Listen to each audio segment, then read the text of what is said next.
Dawn of the American Revolutionary War of 1776.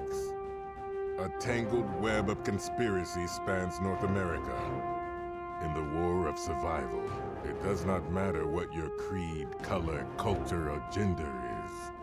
All stand together.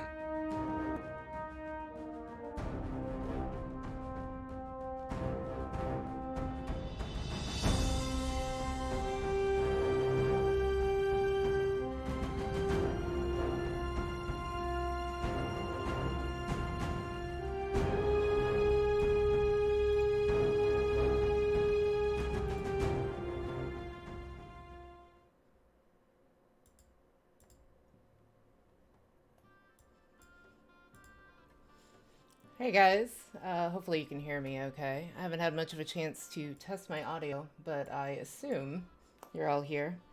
So, welcome in. Those of you who are here, I assume you know what you're here for, and it's the Flames of Freedom Quick Start. This is a project that was put out by the Grim and Perilous studios that has based on the Zweihander engine. So, just so you know, my name is K Peak, aka Squiffles, here on Twitch. As far as my pronouns, I am she, her. I have been gaming for 27 years. I can tell you my first gaming experience. I was the one that decided to stay in character, and when I lost my lucky rabbit's foot as my character, I drowned everybody in the party trying to find it. So as you can see, my expertise is making campaigns a little more perilous. As far as my titles, inside of Grim and Perilous, I am a beta tester and the community manager. And I've got my socials there. If you're really interested, you can come follow me. You can come take a look at my Twitch. I don't stream that often. Honestly, this is the first time in a couple weeks. I'm more in the mood of being able to help people learn how to do things on Twitch and to moderate. So you really don't see me that often. Who better to drown your friends, right? If you can't drown your friends, who can you drown? It's kind of my thought, at least. So, hey, everybody. As far as this goes, if you want like a little bit of my background on this, I've been working on Zweihander since, I want to say about a year and a half into its inception. Adam, who is the lead right now at Grim and Perilous Studios, was actually one of my first GMs in it, and we sat in my basement and played around a coffee table for a while, trying to learn rules and everything. Forgive me if occasionally I use an old term or something like that. When you've been a beta tester for a while, sometimes you forget when something gets changed in the errata. But I've got some inside stories. I've got some stories to tell you about how Flames of Freedom has gone, some of the changes that have happened between, say, Zweihander and Mingausch, all the way to Flames of Freedom. I happen to also be on the podcast for Queen of Embers, which has unfortunately been stopped due to circumstances. As well as the current one that's going on where we're testing some of the Flames of Freedom mechanics inside of Zweihander, which is the podcast that you can find on our Patreon. So moving on to that, much as I'm sure you're completely interested to know in the person that I am, let's move on to the most important thing. So we have our Kickstarter here. I'm going to go ahead and show you guys. So it seems like, oh look, we're currently at $27,000, which is insane considering 15,000 was our goal to make sure that this got published. So, bravo. I promise I've actually backed it. The problem is this browser doesn't show that. But hopefully we've got a few people who are backers in here, and if you're questioning, maybe I can help you a little bit figure it out. Version control can be tough. That is absolutely correct. So I may be 1.0 occasionally when we're really on like 4.0. Apologies. So let's discuss the initial creation here. A few of you might know that at one point this is called Colonial Gothic. It's been called Project 1776 as well. Of course, those were inside names, if you will. But Flames of Freedom is the name that it came out with. If you have more questions about that, I do believe Daniel has posted on his Twitter some stuff about the reason for the name change. I'm not a person that can speak to that. I'm just letting you know if in the past you saw something about a different name, this is the same project still. So, moving on, this lovely, quick starter that all of you can download at this point on the Kickstarter. Let's go ahead and move through. Here's the credits. If you wanted to see, there's the proof. That's me. Hi. And I happen to exist in all of the main books except for, I believe, Dark Astral, but that's okay. So as far as the quick starter goes, obviously there's some stuff. I'm not going to read this whole thing to you. To me personally, I can read. I don't need somebody to read for me. And honestly, if you have Adobe Reader, it's got a little thing where you can actually have it read text. I'm not here to read text. I'm here to talk about the game and to give a little bit of an introduction. Um, so if that's what you were wanting, I'm sorry. I don't have a voice for reading to people. So they are in the FAQ. Okay, so yeah, just so you know, apparently they did put it in the FAQ as to why the name changes happened. So a lot of you got a chance to see the preamble. That was actually released before the Kickstarter came out, so you had a chance to kind of look through some of the stuff that it has to do with it. But let's go ahead and talk about it for a bit. As far as that goes, there is some interesting things that exist in this preamble. This is not just about the era of 1776 and the Revolutionary War for America. This also has to do with something that is very near and dear to my heart, which is the occult and supernatural. Obviously, you know, it could have been interesting, and you can play your game more that it is more historically accurate, if you will. But this does give you the option to add in that supernatural element that makes it a little more interesting and a little more roleplay. Because to be honest, me personally, in a role-playing game, I look for escapism to a certain extent. So it's kind of a nice thing to have added in there. But like I said, if your game is more that you're the type that you want to do something that's closer to historical, by all means, go for it. All right, so moving on from that, just so you have the slight idea of what we're looking at here in the themes, if you will, we can move on. And there's little notes in here, I will state, that says that this is a game that was created in a time that does have different values than that exist in today's culture. And yes, we understand that it's not exactly historically accurate to maybe not delve into those situations, but this is a game where you should feel comfortable and people should feel comfortable to play it. So don't delve into that if it's going to make somebody uncomfortable. That there's no need for it necessarily. This is about role-playing a game together as friends and having a good time. So at the end of the game, hopefully everybody still feels comfortable with where you've had the story go. So moving on from there, there is some things in here. As a character, there's character perspectives that are listed much in here. Just to give you an idea of what the kind of characters were that they kind of planned to be inside of this story, and the kind of characters that you could play, just to give you ideas. Like, there's a couple here. I will read off one of them that I actually like.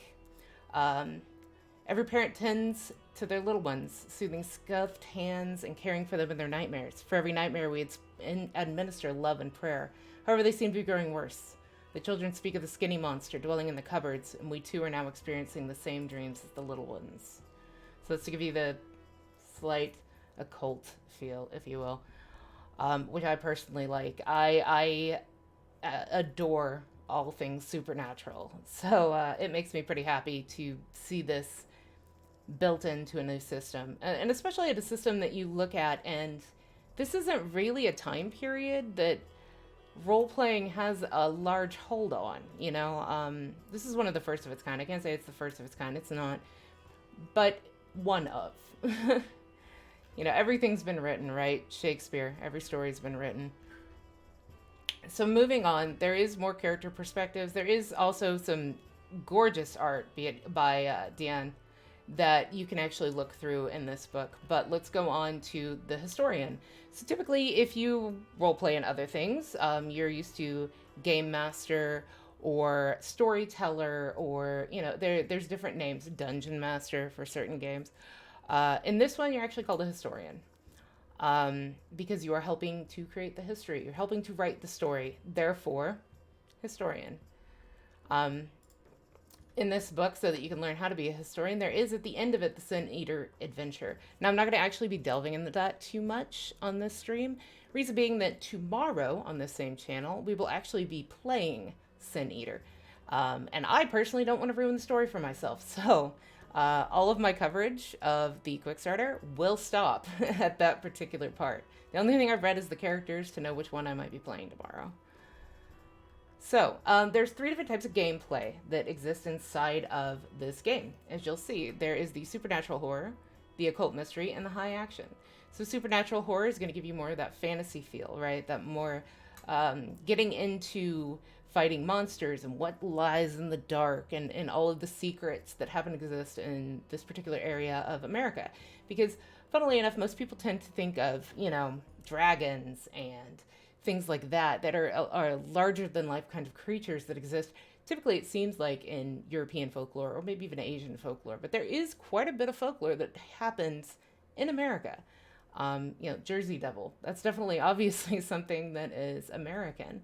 And so it gives us the chance to kind of play in that supernatural sphere that exists inside of America, especially in a time where people probably needed to explain things away. And a lot of times, the easiest way was, I don't know. And that's where supernatural kind of comes in with this story. So this one is supposed to be more like, as you'll see, Frankenstein or Bram Stoker's Dracula, so that you get kind of an idea of what that feel is supposed to be. The second style is more of an occult mystery, so this is going to be more, I would say, yeah, Sleepy Hollow or From Hell. This is supposed to give you kind of that um, authenticity, but also a dark mystery that you can kind of solve, so kind of an escape room inside of your RPG. And then the last one is high action, which is probably what a lot of people are fairly used to with other systems as well as Viehunter at times, which is where it's supposed to be lots of gunpowder, lots of action, lots of fighting. There's definitely, obviously, conflict that happened here, and maybe not all of it has to do with monsters, because let's face facts, sometimes the worst monsters are not necessarily the ones with scales and fur. So this one could be, yeah, like a spy versus spy story. This could be trying to build up your army, trying to go against other forces. So that's the three types of gameplay that are kind of involved in this. Just checking chat real quick. So that gives you an idea. Me personally, I am a huge fan of supernatural horror and occult mystery. The fact that I own every Fantasy Flight Arkham game might point out that. But, if there's those of you who like to be a murder hobo, you go for it. High action is definitely still there. And it is a more refined combat system, which we will get to. So moving in. This is a great part. This is a part that actually makes me kind of happy. This is the diversity area. So there's a lot of perspectives that obviously come with colonial America. Me, myself, as you can most likely tell, I am quite Caucasian. So I don't actually have a perspective that exists inside of indigenous culture, or black culture, or any other culture really other than Caucasian.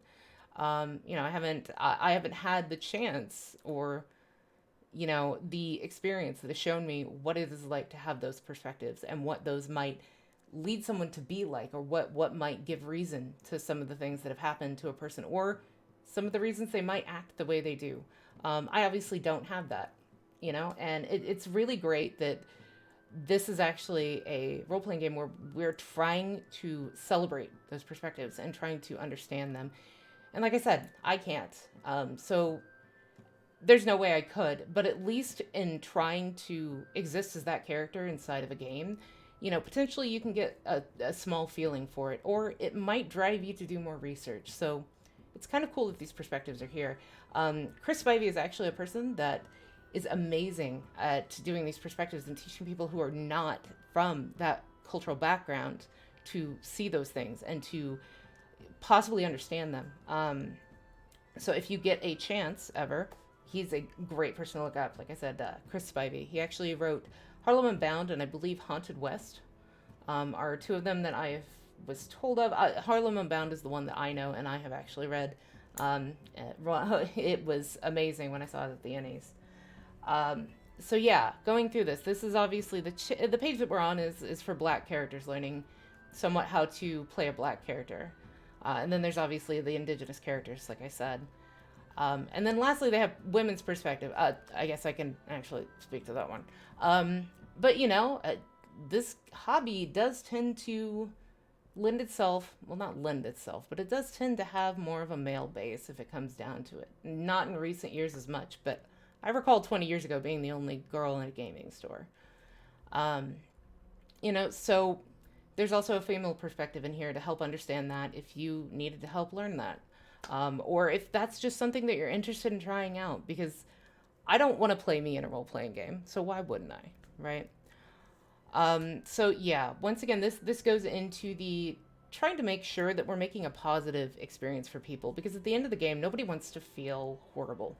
No one wants to feel disjointed. No one wants to feel off. And that's not fair to do to your players. That's not fair as a historian for you to be put in that place by players. So, Touch the Darkness is actually listed right here, and you can get to it from the darkness.zweihander.game link. And that will give you safety tools that have been developed to try to help and make sure that you're creating a story that is inclusive and makes everyone feel positive at the end. It's fine to scare characters. It's fine to put in things that make people think, but not make them uncomfortable. So, hopefully that gives you guys a little bit of basis of what the background is there. So, basics of gameplay. Hopefully most of you have played a role-playing game. I assume most of you have probably even played Zweihander that would be here. But in case you haven't, I'm going to give you a short guide on how Zweihander works. Because if you have played other role-playing games, this is a different system.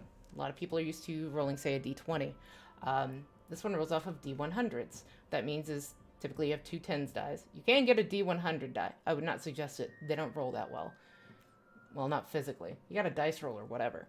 But most people have two d10s. One will be designated as a tens die. One is designated as a units die, or the 1 through 10, as you will see here. So one die is 10, 20, 30, etc. One die is 1, 2, 3, 4, etc. So you roll the two dice. The two faces will tell you what your number is. So if you have a 60 and a 3, you obviously got a 63. However, I'm going to laugh that somebody put a 69 there. We're kind of immature. Anyway, so that is how you roll a d100, and that's what it would come out as. So a 69 is, or a 63 would be a result if you rolled a 60 and a 3.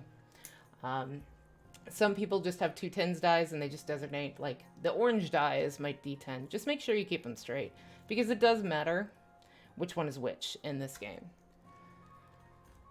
So we've got that. That is how D100s work.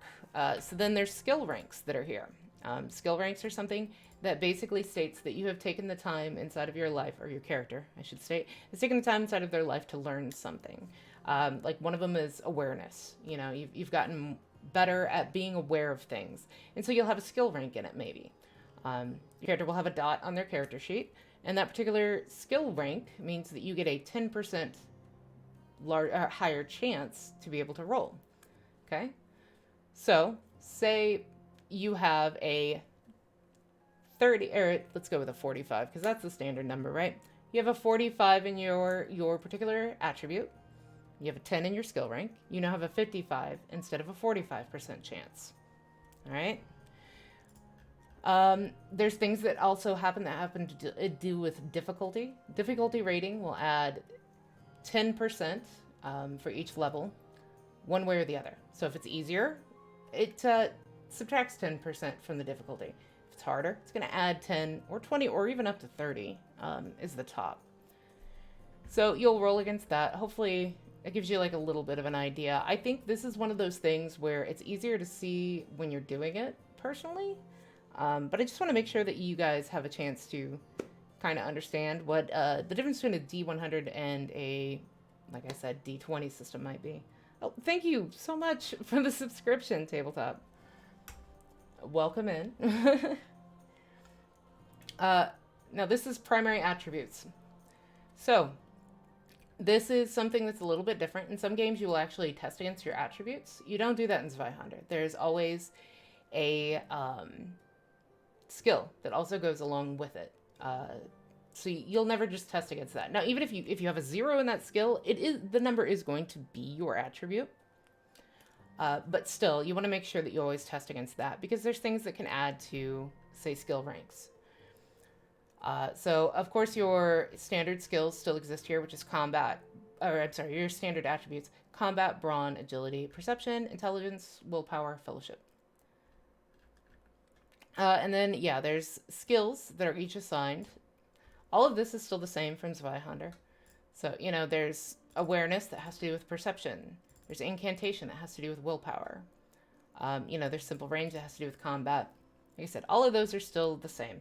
So if you've played Zweihander, you know what those are. There's also a mechanic that's called flip to succeed, flip to fail.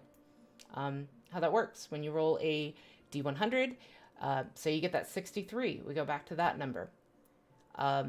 Say a 36 would succeed because you would roll under. Then if you have flip to succeed, you can flip the number. So a 63 would become a 36.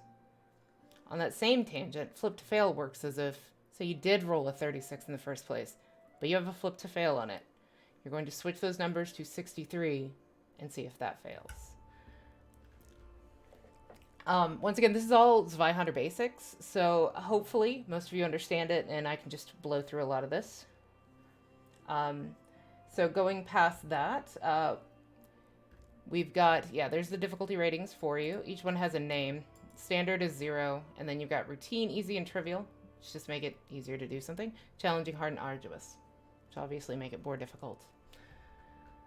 And the historian is going to be the one that really determines the difficulty rating when it comes down to it. If they think that something's going to be easier or harder, they should be the ones that set the difficulty. If you don't name one, everybody can just assume it's a standard, meaning 0% change to your difficulty base chance. All right? Critical fails and successes. How those work is if you roll doubles. So an 01 is a double and a 100 is a double. The rest of them are pretty, I would say, self-explanatory. 22, 33, 44. Now, whether that is inside of your skill or not, that is a critical. If it's inside of your skill, obviously there's a critical success. Outside, failure. Fury and Chaos die. These are, once again, another standard thing that has carried over from Zweihander, where if it is a Fury die, 6s explode. Which means that if you roll a 6, because it's a d6 for damage and a few other things, but when you roll a 6, if it's called a Fury die, that 6 will explode, which means you get to roll it again. So if on damage you roll a 6, you can roll again. You roll a 6, you can roll again. In fact, that's the way that I have died before, or killed people before, is with Fury dice. A Chaos die is that it's the chance die, if you will. So if you roll it, usually the historian will say, hey, roll a Chaos die. And if you roll a 6, that's when something tends to happen, usually bad. That's also when an injury would occur. There's, of course, things that change this. Injuries can occur on other things, depending on, traits that like a certain weapon might have, things like that. But standardly, Chaos die, 6 equal bad. This is a little bit of a change. Coins. Live by the Fury dice, die by the Fury die. That is absolutely accurate and has most definitely happened to me a couple times. Rocks will indefinitely hit a 6, especially if they're rolled by Adam. Anyway, so coins. So there's this thing. I'll give you a little bit of a backstory here. Inside of Zweihander, there is basically coins, right? There's fate points fortune points. Sorry, it's late. Fortune points inside of Zweihander are coins inside of Flames Freedom. They do work a little bit differently, though. But what we used to do with our fortune points, because they were different, is that we used to have rerollos, is what they were called. And if you wanted to use one of the rerolls, you had to eat a Rollo at the table. Hopefully you like caramel. So that's what we used to use for physical coins, or physical fortune points. Unfortunately, that doesn't really work here. And the reason for that is because this is called a coin pool, as opposed to just fortune points. So how it works is that the historian will have their own coin pool, and the players have a coin pool. And you start at the beginning. You roll a Chaos die. You roll a 6. That means that the historian gets your coin. If you roll 1 through 5, you get to keep your coin. Historian always starts with 1. So there will be players plus the historian amount of coins in the pool.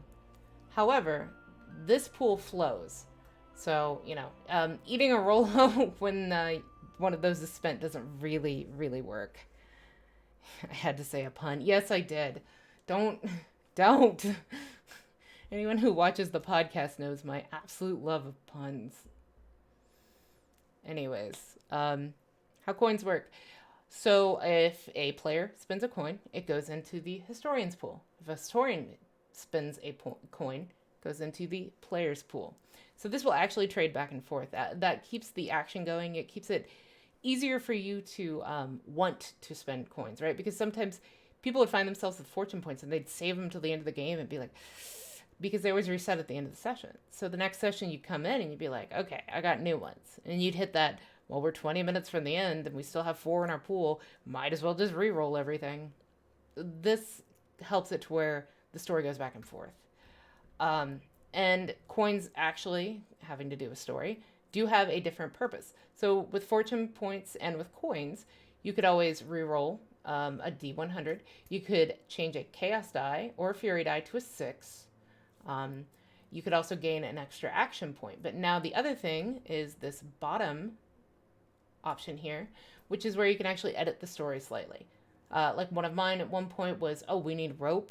I happened to look around this dock and, hey, look, there's an oil rope over here that's not tied up to anything. It's that kind of thing. It's a small thing that, potentially can just ease the story towards you. It's not going to stop you from being killed. It's not going to stop injuries, things like that. It's just, I just want to edit slightly. That door happens to be locked. The one that they're about to try to come through. So they have to take another turn to try to bash down the door. It's small edits like that. Love mechanics like this. I'm glad. This has been playtested in other places. I think Matt actually started it on his Twitch channel at one point, and it's been, I don't know that he was necessarily the first, but I know he was one of the first ones I heard of. And that was actually brought in. We played it a bit with some of our other games and in our podcasts. So yeah, it's kind of cool also that those of us that are inside of the studio, we do get to make some edits, even if you're not necessarily like a beta tester. Like Matt got to make a change that obviously found its way into this book. All right, so a little bit of different things here. Okay. I have notes. Like, I'm professional, people. So let me flip over here. We're going to look at combat. So round is actually something that is different here. If you see, in Zweihander, we didn't actually have rounds, but now we actually have rounds. Round means everybody takes their turn. So everybody gets their 3 action points. And then once everyone, including NPCs, has taken their turn, a round is at the end. Or the round is ended, I should say. So I don't know why there's Fury Dice twice on here. But that is a little bit of a different thing. So sometimes something will refer to a round, so like it affects the entire round. Just so you know, that means it's affecting everybody's turn. It's all mad. That's great. All right. So another thing, I think the thing that was mentioned here, D10s don't explode. Fury dice are the only thing. So it's always a D6. If you have a D10, it's not going to explode. I mean, I guess if you're a historian and you really want to make a change to that, it's on you. But as far as game rules go. So this is the combat encounter. So this is a lot more in depth than Zweihander ever was. Zweihander was kind of like, you're here, and maybe you have a map and, you might say, oh, there's some terrain that's going to be a little difficult to run over or whatever. This has so much more. It's a lot more to keep track of, I'll be honest. But in playtesting, we have found that it tends to work okay. Like, people can get used to this, to more detail to it. And it doesn't seem to slow things down. It's just things that have to be established for setting the scene. So, with setting the scene, first thing, something to keep in mind, because this is a gunpowder game, there tends to be a lot of ranged, right? As such, cover has become something that's actually more important. In Zweihander, a lot of things were melee. So, you know, you weren't really worried about a wall or a cart somebody was hiding behind. You might be in this game. So there's actually cover rules here. So there's low, medium, high total. And that's going to add to your damage threshold. Then there's also light. Certain types of light will make it to where you cannot do certain things. Like here, fleeting shadows. You cannot use assist dice. Just because it's harder to see. And then there's obviously like total darkness, which is, yeah, vision related skill tests you must flip to fail. So a very good chance that your awareness is not going to be as good. AP banking is where it's at. Yes. And there is actually more options for that in this. Love to see the detail. I'm glad. And then weather. Here's weather. Weather actually affects a lot of ranged weapons. Like here, cannot use extreme or long distances when shooting. Heavy weather, like if it was a blizzard, you can't even use medium distances. You're only going to use short distances. So in combat, obviously the next thing you're going to do is set up your initiative bonus. When you roll your initiative, whoever has the highest perception bonus goes first if there's matching numbers. Otherwise, it's just your standard, whoever has the highest initiative goes first. Unless you have something like Handshot first, but let's not get into the specifics. We're going to go with base mechanics here. Okay, so yes, action points. Like I said, everybody gets 3 action points standardly. There may be other things, once again, that affect that, but just as a standard, you have 3. And yes, you can bank AP, and that's going to be for performing reactions, which reactions did change. Just so you know, also, some people didn't know this, if you have a reaction, for one, AP resets at the end of a round. So you can't carry your AP into the next round. So if you're the last person, use all your AP. Also, if you are after someone, you cannot use a reaction against them unless you use a coin. Just so you know. So, like, if you're trying to dodge, it's not going to work if you're after them, which makes sense. You're slower than them on the uptake. Good tension element. Yeah, with the user lose, I actually do like that too. Because you gamble when you're, if you're going to take the time to try to dodge and nobody goes after you, yes, there is such a thing as surprise inside of this, which, once again, it's in Zweihander. You do get a easy difficulty rating on that. Unless there's extenuating circumstances. All of this obviously comes down to historian caveat. And you also get a 1d6 fury die when doing damage. And cannot use reactions, because once again, that goes above you're above them in the initiative round, because you're getting a surprise round. Okay, so let's move on to the new round system, which I don't know why combat conditions are here, but this is something I did want to cover. Combat conditions, there's some new ones. In fact, a few of them that have changed. A couple of them combined a bit. They've just been rewritten so that they're a little bit cleaner. This is one of my favorite. Gutted. You must spend an additional action point for movement actions. So usually, you can hustle for 1, but it'll cost 2 if you happen to be gutted. Another one that's kind of interesting. There is the cover mechanics, like we talked about before, but all of them are actually listed in your combat conditions. So medium, you gain a +6 to your damage threshold against damage from ranged weapons. Obviously, once again, doesn't matter in melee. But with guns, well, duck and cover, right? And then the next one is surrounded. This one's actually kind of cool.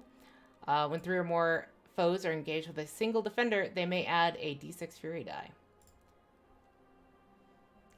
So that one's kind of cool. That gives you a little bit of more tactics to work with. So what about tactics? Well, here comes our actual actions, and this is where some of this has changed. Like I said, this is more of a range. There's more ranged combat into this because gunpowder is a thing, and it's pretty deadly. And the thing you'll actually notice in this game is that melee has been made to be exceedingly deadly, because if you actually do run in on a person with a gun, you deserve something for having the courage, I guess. But you'll notice Perilous Stunts is now Rough and Tumble. So these have changed a bit. And what's kind of cool about these is you'll notice, like below the belt, it's an athletics or guile test. So it actually gives you a little bit more option on trying to do some of these stunts. So, yeah, they have to resist with toughness or be, once again, gutted, like I said. So that's like a new one that came off of basically a change from Perilous Stunts. And mind you, say you don't necessarily like this setting, or it's not one you're interested in, or you're just wanting to upgrade or change some of your Zweihander stuff.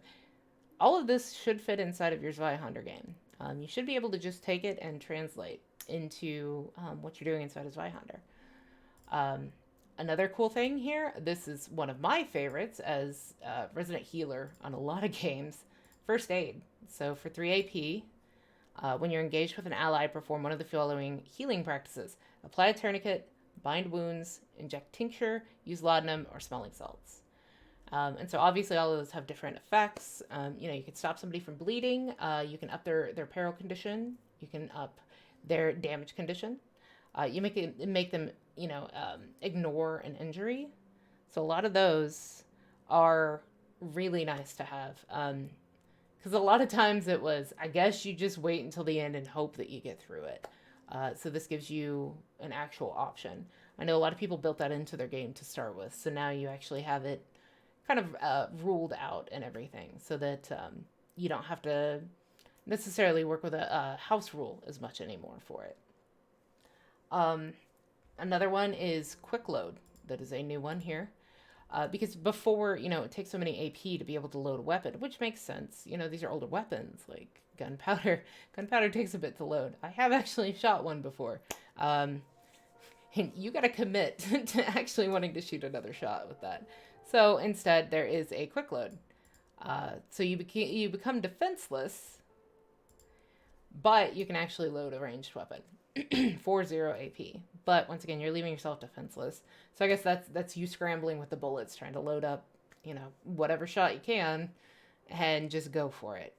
I personally like this one because I live on the edge.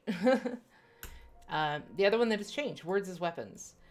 Before, Litany of Hatred, Inspiring Words is probably what you guys remember from Zweihander. This is kind of just that combined. So you can hasten allies, inspire them, or intimidate enemies. Oh, I guess you could intimidate your allies if you really wanted to. I assume not. Yeah, there's a relevant skill test. You can actually scroll down a little bit, and it will tell us here in a second what the skill tests are for each one. And foes cannot resist.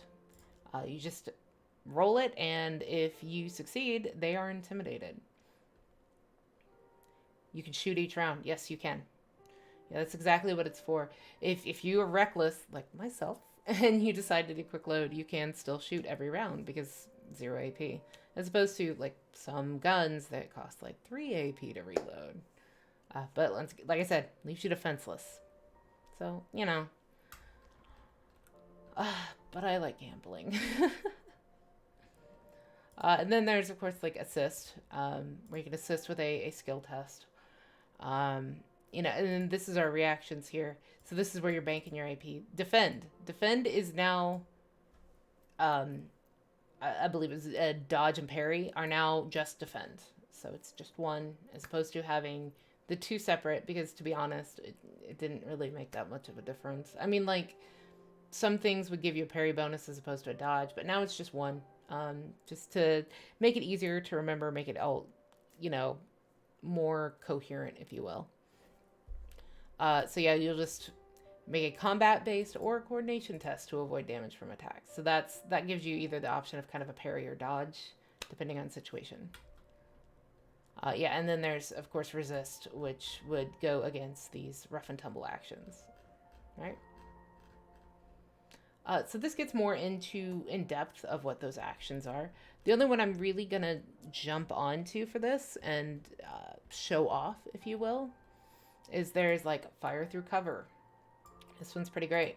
This one came into effect in our game that we're currently playing. Like I said, the one that's being hosted on Patreon right now. So that's fire through cover. By the way, it's free on Patreon. I should probably drop that. Hi, I'm shilling.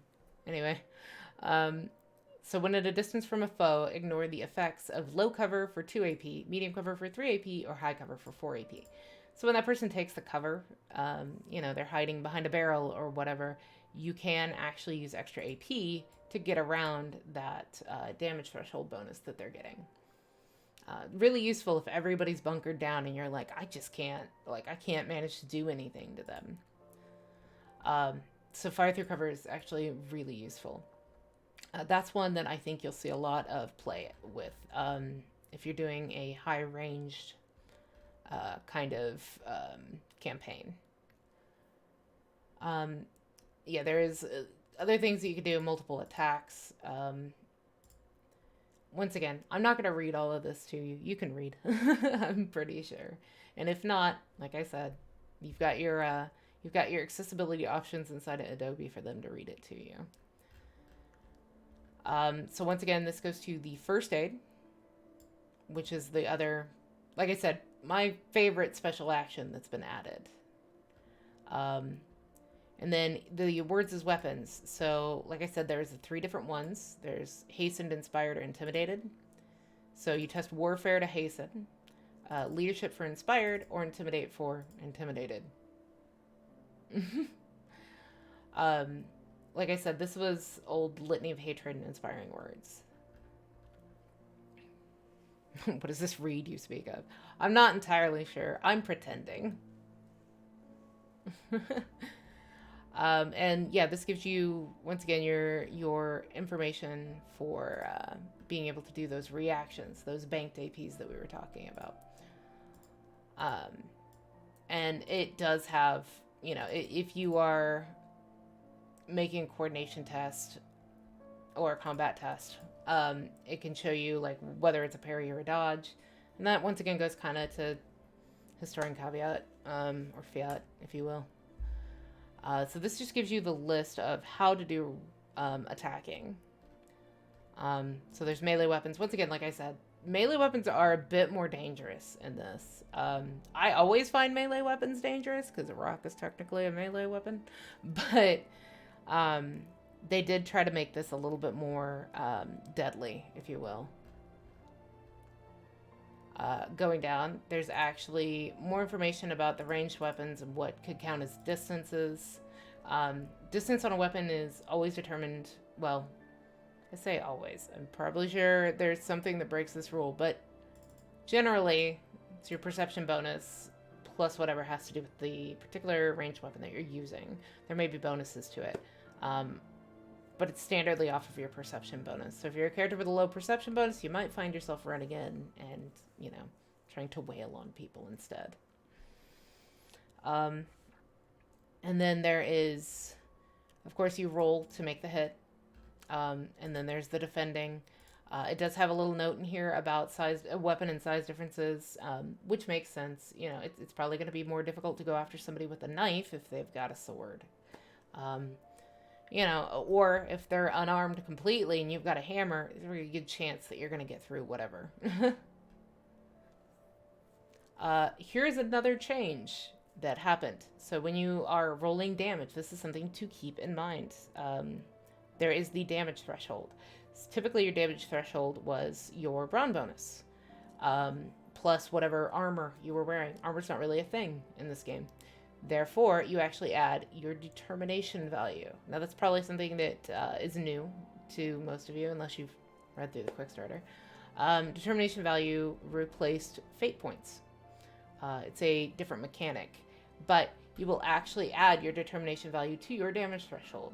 So when you drop determination, if you have to use a determination point, your damage threshold drops. So you become more... weaker to attacks, more susceptible.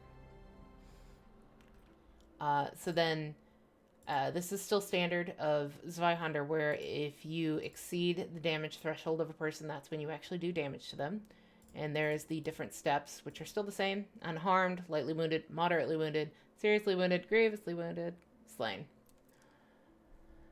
And you will take damage when you hit the moderately wounded, or you can gain an injury when you hit moderately wounded.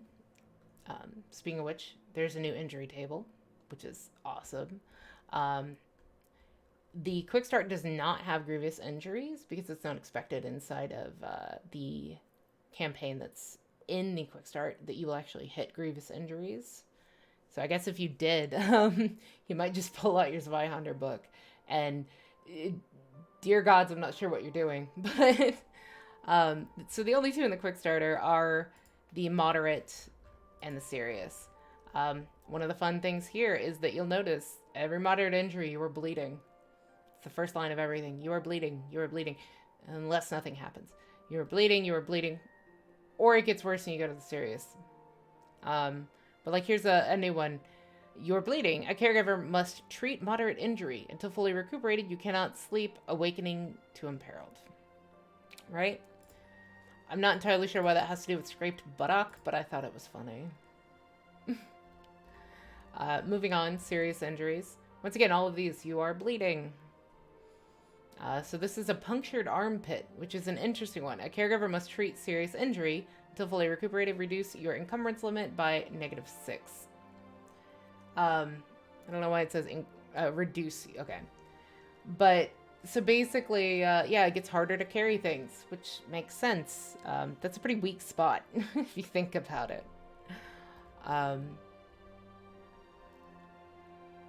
Although that one's fun. Headshot. You're dead. Never roll high. All right, so determination. Once again, this is the thing that replaced fate points in the original Zweihander. Determination is determined when you first create your character. I believe you get 1 for free. And then past that, you can earn determination in different ways depending on your character creation. But standardly, you'll have 1. And that 1 is to stop you from dying. It's your get out of jail free card. Once again, like I said, that's a fate point. But when you sacrifice that, your damage threshold does go down. That's the one thing to keep in mind. This is talking about peril. Peril can be physical peril, which is fatigue or being tired, bruised. Things that don't kill you, but just slowly add up. And then there's mental peril, which is, basically slowly going crazy, or stress, These are things that obviously still affect you. No, they don't break a bone, but you can definitely have a lot of issues that happen due to anxiety and stress and depression. I mean, let's look at our world, right? So that's what peril is. I would love to tell you guys some more about how peril threshold works. This is something that I found, and actually this is something to bring up to those of you who are going to play the quick starter, and to those of you who actually get a chance to read through things. There's a website we have. It's errata.zweihander.game. When you find something that's not quite correct, you can actually submit it. I've already submitted this. Right here, though, it does not have the peril threshold. It has damage threshold. Sorry, it's a quick starter. It was free. Anyways, the thing to keep in mind, and I think what they were going for here that they didn't actually get listed, is right here, it actually says incapacitated, right? So when you're incapacitated, you're not necessarily knocked out. You're just not able to do much. As it says, you cannot succeed at skill tests. So it could just be you're having an anxiety attack and just can't. You just can't right then, What the next thing that happens is, say you take another peril threshold. Then from incapacitated, you would actually drop down even further. And I believe the rule that we played in ours, Desperation Point, is that you at that point would be dead if not seeking some sort of medical intervention. Trepanning was the one that was brought up to us. I don't know that that's going to hold true. I'm just telling you that that's what's happened inside of our games where we're kind of testing all of the system. Are there or will there be naval rules? At this point, I'm not entirely sure that that's been added. I don't think there's vehicle combat. However, that's a good thing to bring up. I haven't heard anything of naval rules. I could definitely see that being something being put into the library, though. I mean, we already have vehicle rules. It couldn't be that difficult to add. Plus, I personally love naval combat and pirates. So, I would love to see that. Standardly, like it is with Zweihander, Sleeping for 6 hours in a safe place heals you back to unhindered. If you're in an unsafe place, imperiled. Like if you're camping out in the wilderness, you tend to only heal out back to imperiled. So here comes the next part, first aid. Once again, this was my favorite edition. Being a person who has had to use quite a few fate points because I do stupid things. So this one is bind wounds. Once again, this is for 3 AP, you can actually bind somebody's wounds. And depending on where they're on the damage condition track, it makes it more difficult. Yeah, if they're grievously wounded, it's going to be challenging. But if they're only lightly wounded, it's easy. And you can bump them up based on your intelligence bonus. So if your intelligence bonus is higher, obviously you can heal better, which is great. This one's also great. Critical means that it's 3 times what your intelligence bonus is, which will pretty much heal anybody up if you manage to do a critical. Homebrew something until then. All right. Sounds good. Hey, if it becomes interesting, man, put it on the library if you can put it down in writing. And then, yeah, this is the other options for the first aid that exist inside of combat. So there's like laudanum, smelling salts. Of course, using laudanum, it corrupts a bit, but it allows you to, I think laudanum is ignore. Yeah, it moves you up the damage condition track. Smelling salts moves you up peril. But using drugs is obviously a corrupting influence. So, at this point, as you see, we've actually hit the Adventure Sun Eater. So, I don't want to go into this once again. Tomorrow, we will be streaming this. Matt will be running it with a group of us. And we will actually be playing Sun Eater, so I have not read into it other than looking at the characters so that I can determine one. The good thing is, if you were wanting to play Sun Eater, it's actually, you can do a one-on-one, so 1 historian, 1 player, or I believe it's up to 7 is where they've got it adjusted to. So you could do a full 8-person party and try out Sun Eater. But this is the Kickstarter. This is our quick start. This is Flames of Freedom. This has been in the works for, I think, three years now, maybe, is when it first started. It's been a while. So once again, we have our Kickstarter that is doing quite well, I believe. I'm going to see if we've gone up at all during this broadcast. We have, actually. So we're sitting at 28,000. 30,000, I think, is the next stretch goal, if I remember correctly. Sweet, thanks. You'll check it out. You got your own house rules that you've worked into other systems. So when you get Flames of Freedom, that's awesome. Yeah. I love house rules. This game has been worked on and everything, but it's the perspective of somebody that's not necessarily sitting at your table. So if you find something that works for you, use it. All of this is just a guideline, right? And at the end of the day, you're making a game for yourself. You're not making a game for us. So, exciting stuff, bringing the fuego. Yes. Andale, sir. So, hopefully that gave you guys kind of an idea.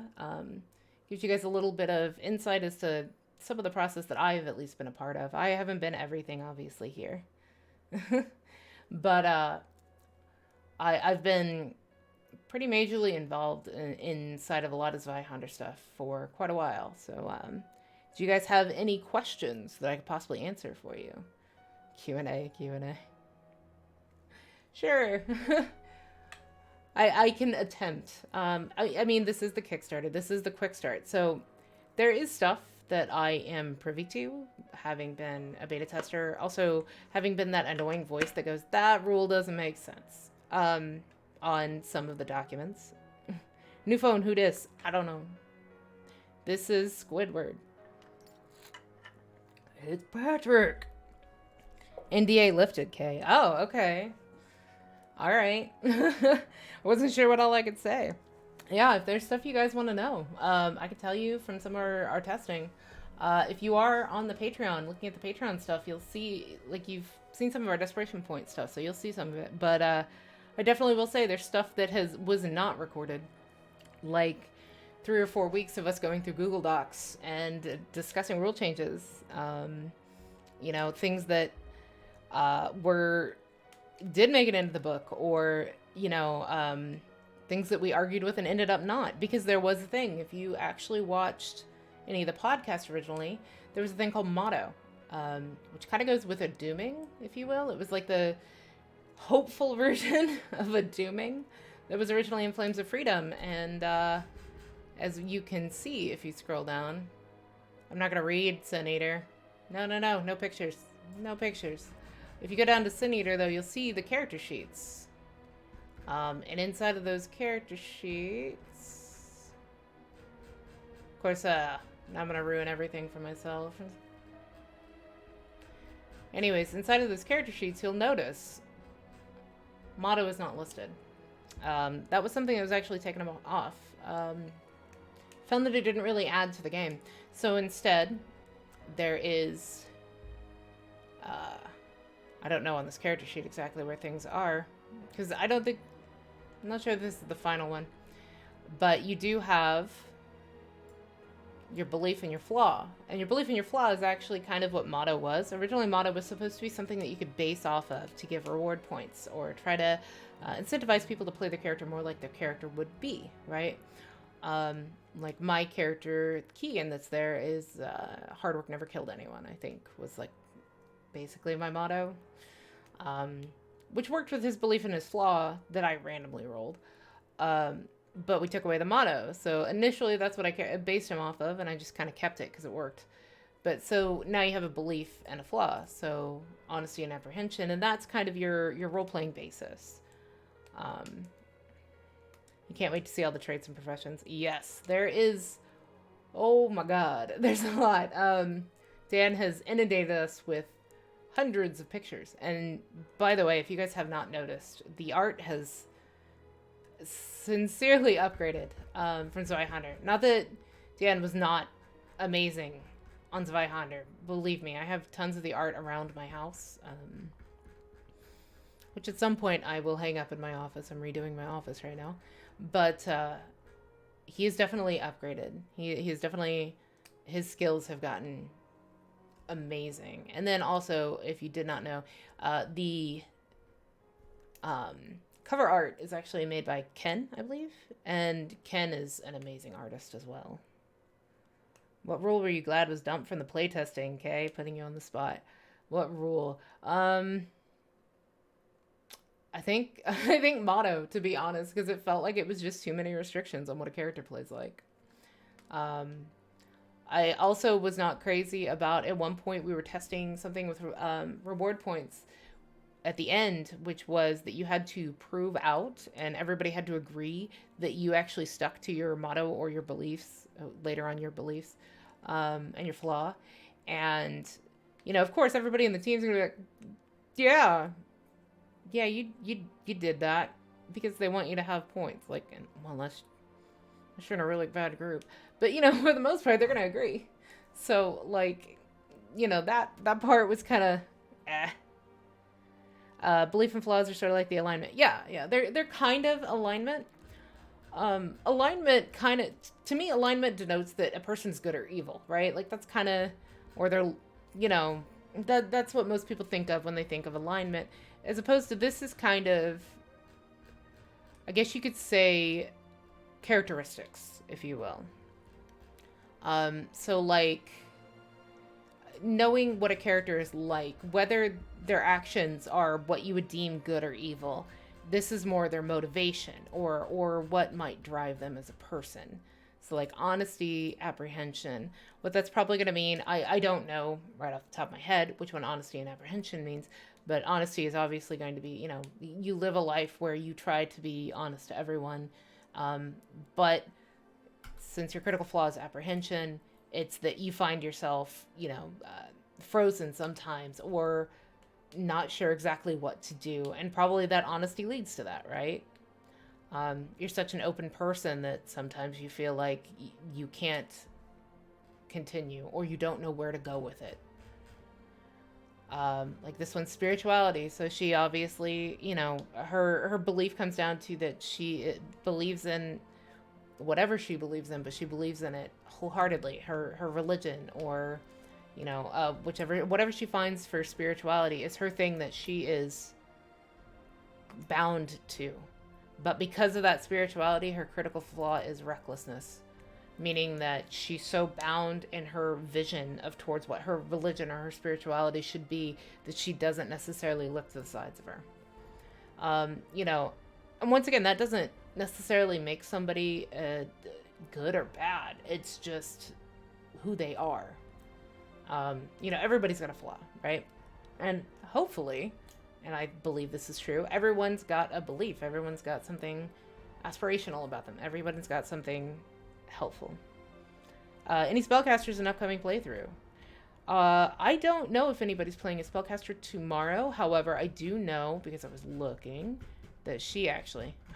I went away from her. This is actually a caster. Mercedes, inside of Sin Eater, is a caster. As you'll notice, she has magic spells. I was actually debating playing her. I don't know yet. Magic is interesting.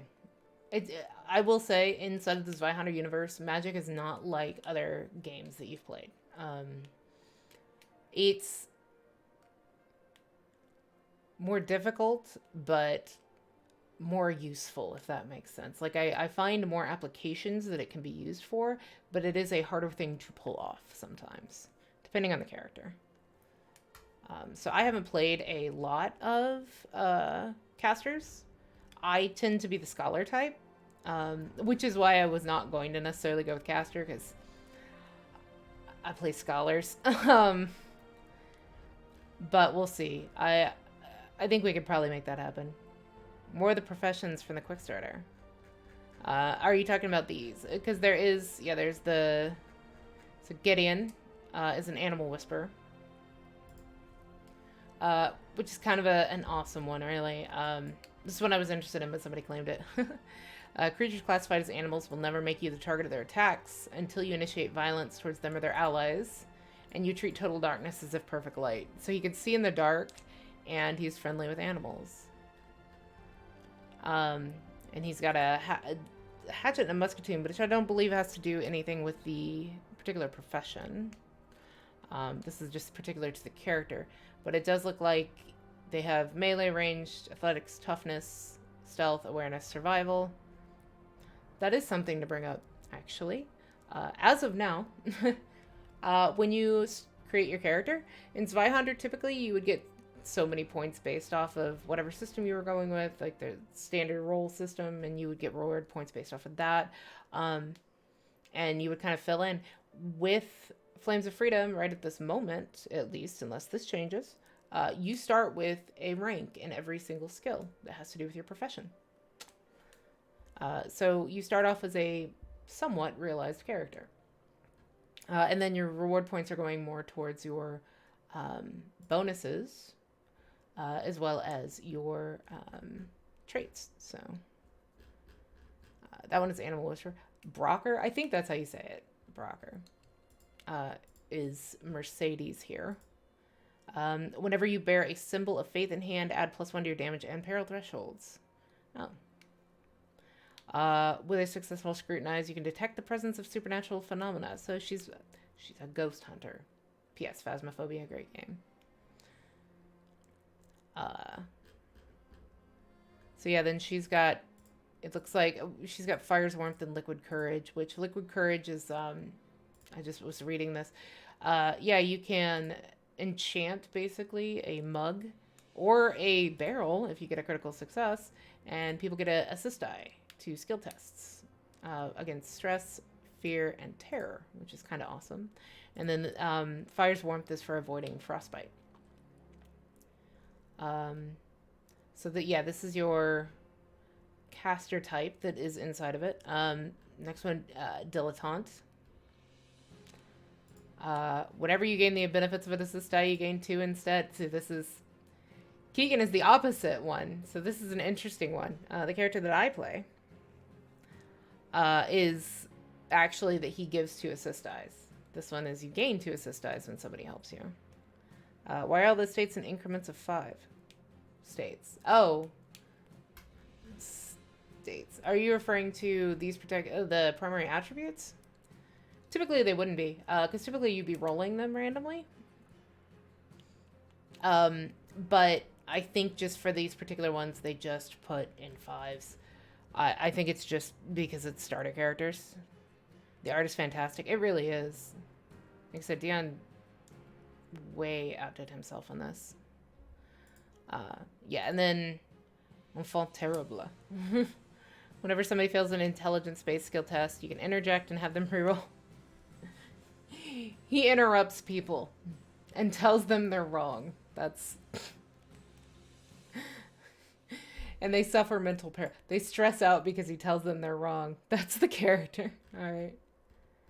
Yeah, typically this wouldn't be in fives.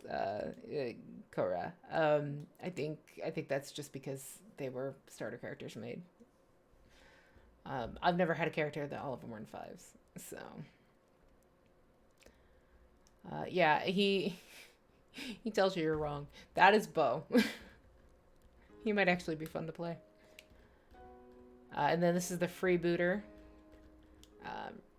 So hers is whenever you fail a guile or intimidate test, you may reroll to generate a better and accept the outcome. Whenever you spend a coin to reroll a skill test and fail, reroll a final time. Oh, that's nice. So she gets 2 rerolls for a coin if needed, which sometimes is needed.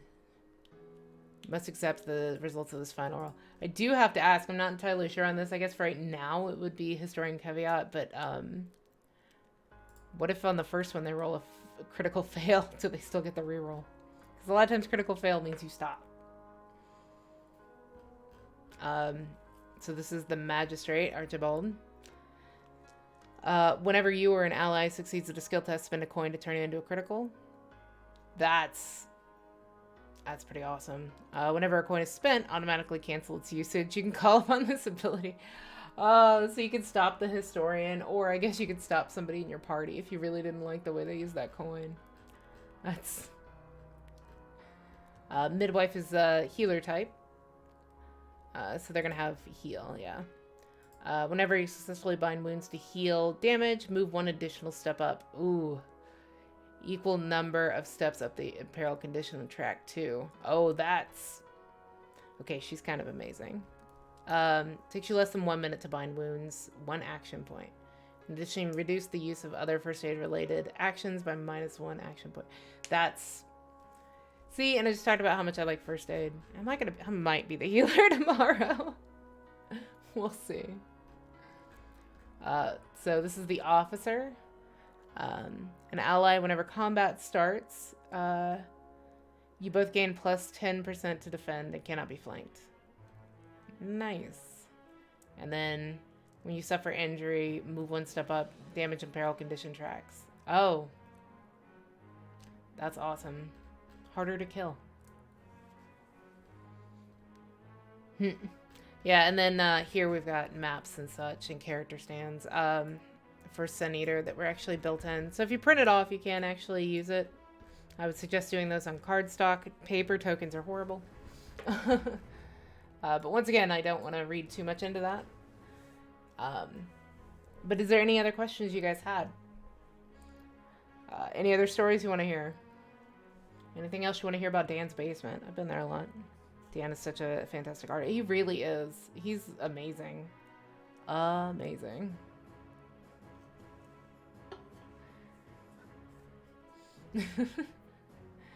I could tell some stories about that basement. We were in there for a long time before COVID kicked in. But yeah, if you guys got any more questions, any more statements, anything you'd like to see in the book, you've got some people here who might have the ability to put some stuff in there. Story time. What story do you want to hear? Should we talk about how randomly you and Tim would decide to dance around the table, or how we always try to make it a point to put music quotes in every single podcast that we do? Because I could do that. Or how many times the dog would like to run in and Tim would call it beaver toes. There's that one too. Is Dan going to Lin-Manuel Miranda? One of the professions. Lin-Manuel Miranda is one of the professions.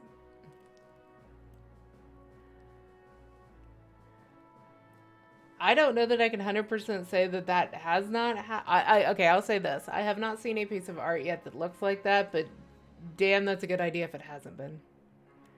My entire cat. Okay. Oh, yeah. All right, never mind. So, yes. um, there may be a few fans of Hamilton that have been part of this project. That's awesome. Nice. Yeah, I am a huge fan of Lin-Manuel Miranda, and I did not pick up on that, but now I'm thinking back through the art that I've seen. Keep an eye out for it. Yes. Yes, definitely keep an eye out for it. Dan does some amazing work, amazing stuff. Like, especially when he captures a person. Like, I don't... this looks like a person. Like, these don't look like a character to me. This looks like it's an actual study of a person, which is amazing. So is there anything else you guys can think of? Because if not, I can go ahead and call this stream, and hopefully you guys have a chance to read through the Kickstarter on your own, since, like I said, I don't really have the voice to be able to do a full reading. Yeah, there is additional professions on DriveThruRPG that Dan has been releasing on Twitter as of recent. Oh shoot, we just raided. Did you? See, I'm streaming on a different channel than my standard one, so I can't actually see the raid, but thanks for the raid. Hi guys, would you like me to restart my entire presentation? God, I hope not. I don't really like seeing myself on camera. But, hey, no, don't apologize. Heck no, don't apologize. No, I appreciate it. Thank you so much for the love. How did you guys' game go? I assume you were doing a game. I'm not 100%, but by the name, I kind of guess. Let me see if I can do this from my phone. I did. D&D. Nice. Nice. How did it go? Did you kill anyone? Are you the actual DM? Because that's always the question you have to ask, right? TPK, right? But thank you so much for bringing your people over. That's great. Hopefully, there will be a VOD of this, so you guys can click through and look through it if you're actually interested in knowing about Flames of Freedom. Real quick, before I end anything, your DM stream tonight. Games on Wednesday. Oh, so you're doing planning. Awesome. Hopefully your planning went well. Let's see. 28,022. All right, we're still sitting at the 28 mark. Hopefully we can hit that 30. VOD tomorrow on YouTube. Okay, awesome. Thank you for the follow. Yes, yes. Definitely. You know what? Us roleplay nerds need to stick together, right? I don't care what game it is. We all need to stick together. So, like I said, hopefully I've answered you guys' questions. Hopefully people have found this educational and maybe slightly entertaining. On rare occasions, I can be somewhat charming. Actually, that's my favorite piece of art right there. I'm not gonna lie. I need Deanne to do some of those sketches that are in the background for me so I can actually hang them up. But thank you guys so much. Thank you for the raid. Thank you all for coming in. Hopefully, like I said, this has been informative, entertaining, what have you. I'm going to go ahead and throw us back to the trailer one more time, since that guy's voice is amazing if you haven't heard it. And I appreciate all of you. Hopefully see you on the Kickstarter. See you at the 30,000 mark and beyond. And hope you have fun. All right. Bye, guys. It is the dawn of the American Revolutionary War of 1776. A tangled web of conspiracy spans North America. In the war of survival, it does not matter what your creed, color, culture, or gender is. All stand together.